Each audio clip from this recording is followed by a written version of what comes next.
I was framed for a crime I didn't commit, kissed by the man sent to protect me, and hunted by the woman who claimed my mother never died by accident. Then I found the envelope that proved everything, including the horrifying truth about who I really am. I never imagined my life would collapse over something as harmless looking as an envelope. Yet that's exactly what happened. It started on a rainy Monday when I was pulled from my office into a boardroom with no windows and too many suits. I sat there, soaked from the downpour, staring at their gray expressions. Mr. Grierson, the legal head, placed a single ivory envelope on the table between us. "Open it," he said. Inside was a printed report, financial logs from our international database. My ID number was logged into servers I had never accessed, transfers I had never approved. I scanned the transactions in disbelief. These were high-risk, confidential data movements worth millions. Every line pointed to me. "I didn't do this," I whispered. Grierson leaned forward. "We know you didn't. That's not the issue." "Then why was I here? Why was my ID on it?" Before I could ask, a second envelope was slid across. This one was unsealed. Inside, a photograph. A grainy snapshot of someone entering the restricted finance server room. Blonde hair tied in a bun. Black pencil skirt. My build. My posture. But it wasn't me. I had never even been in that room. "What is this?" I asked. My voice didn't sound like mine anymore. "An internal ghost operation," Grierson said. "We've been watching it unravel for 6 months. A woman impersonating me had been transferring private financial data to an offshore server." "But why me? Why my name?" That's when they gave me a choice. Stay quiet and let the corporation sweep this under the rug, or cooperate and disappear for a while. They wanted to smoke out whoever was behind it. My life as I knew it ended that day. My apartment lease was terminated. My access card was stripped. I was taken to a safe house an hour outside the city, with only one directive: trust no one. And then I met him, Cameron Blythe, the man assigned as my liaison. He was ex-military, emotionally unreadable, and impossible to ignore. His presence filled every room, his voice always calm, his eyes always watching. He never smiled unless it was calculated. At first, I resented him, then I became addicted to him. Days bled into weeks in that safe house. Cameron trained me to recognize infiltration patterns, digital theft trails, body language cues. I learned to spot a planted device in 5 seconds. I learned how to lie without blinking. I also learned he had once been betrayed by someone close, someone he still searched for. We weren't allowed to ask questions about each other. That was the rule. But one night, it shattered. I woke up screaming from a nightmare about my mother's funeral, a memory I had buried for years. Cameron burst into my room, eyes wild, weapon drawn. When he realized I wasn't in danger, his body deflated. He sat on the edge of my bed. For the first time, he looked human. "I lost someone too," he said. "Who?" I asked. He hesitated. "My brother." I held him in my arms when it happened, and I never got justice. For a moment, we weren't agent and target. We were just broken people who had lost something precious. That night, he kissed me. It wasn't soft. It was desperate, hungry, like trying to breathe underwater. And I kissed him back because he was the only thing in my life that didn't feel like a lie. The next morning, everything changed. Cameron was gone. No note. No message. Just an open safe house door and a single object left behind, a third envelope. This one had no name on it, just a black wax seal. I opened it. Inside was a photo of me and Cameron together, taken from the tree line behind the cabin. The date was yesterday, the same time we were in each other's arms. Someone had been watching us. Someone knew everything, and in the corner of the photo, scrawled in black ink, was a phrase I hadn't heard in years. "Hello, Leona. Your mother didn't die of natural causes." I stood frozen in the doorway, envelope in hand, heart thundering louder than the rain outside. The photo felt radioactive in my fingers. The writing across it was unmistakable, bold, slanted, the kind my mother used when signing her letters to me. But she was dead, and now a faceless shadow was whispering that it wasn't fate that took her, but something far more deliberate. I searched the perimeter, sprinted into the woods, calling Cameron's name. He didn't answer. There were no tire marks, no sign of a struggle, just the silence of someone who had vanished before.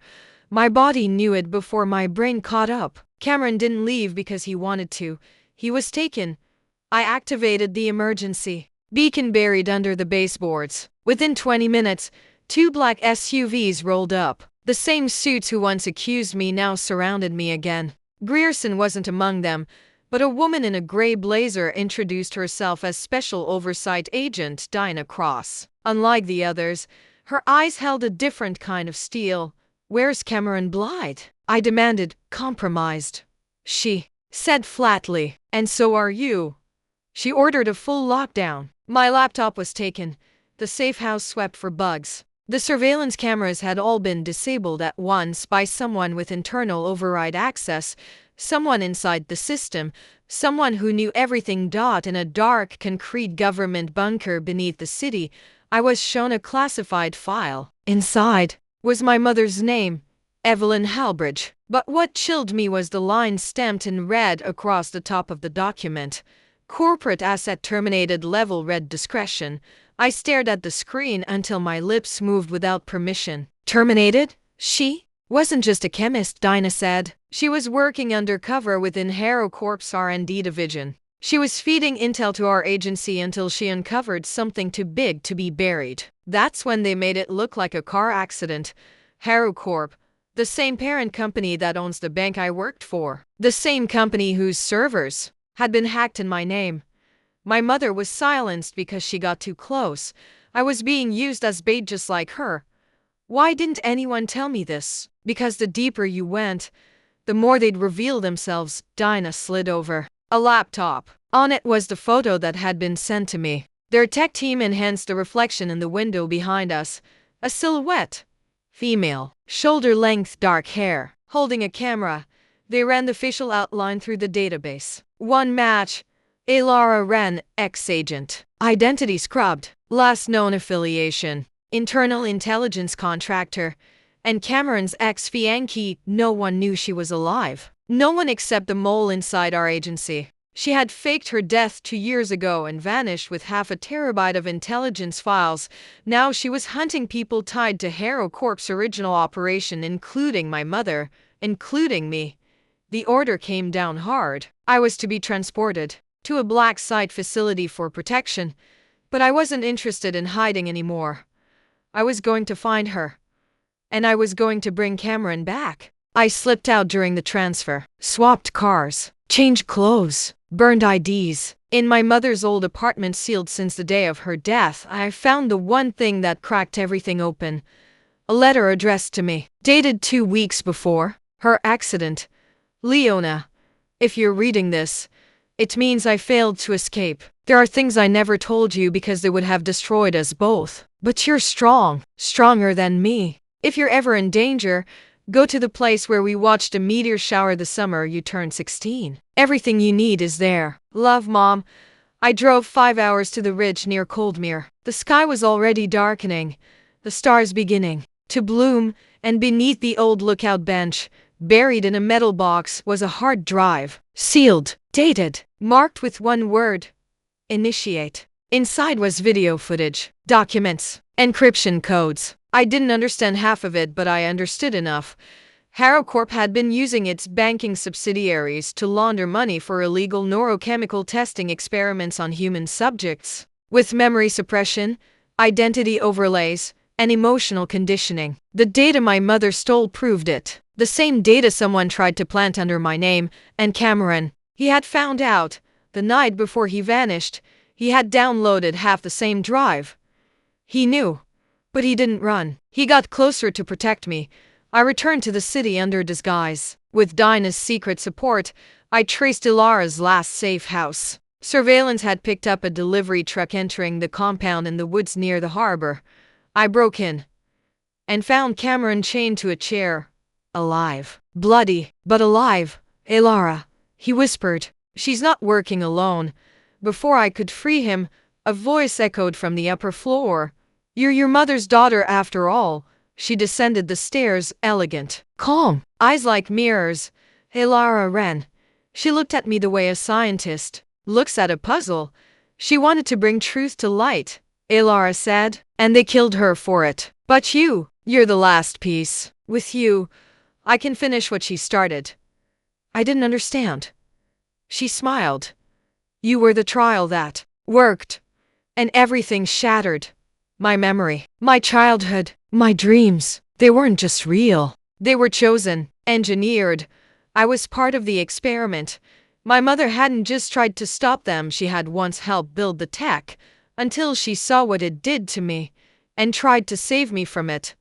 I fired the flare gun. Dinah's backup stormed the compound. Gunfire, screams. Ilara disappeared through smoke. But we had the hard drive, the footage, and the truth. Cameron and I walked out together. Months passed. HarrowCorp collapsed under investigations. Dinah disappeared into classified work. Cameron healed, and I began to rebuild, one layer at a time, but every now and then, I still get letters. No return address, black wax seal, a single sentence. The last one said, "The program was never shut down. It just changed names." I look in the mirror and wonder,